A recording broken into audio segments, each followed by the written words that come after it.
بسم اللہ الرحمن الرحیم۔ السلام علیکم ورحمۃ اللہ وبرکاتہ۔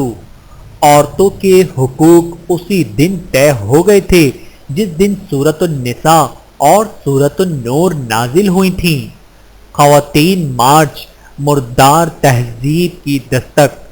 مادر پدر آزادی کے چکر میں مغرب اپنے اقتدار اور خاندانی نظام کو برباد کر بیٹھا۔ عورت کو ماں، بہن، بیوی اور بیٹی جیسے مقدس بندھن اور اعزازات سے محروم کر کے اسے تفریح و تباہ اور نفسیاتی تسکین کا سامان بنا دیا گیا۔ چادر اور چار دیواری کا تقدس پامال کر کے عورت تک کھلی رسائی دے دی، جس کے نتیجے میں عورت کی حیثیت محض ٹیشو پیپر کی رہ گئی۔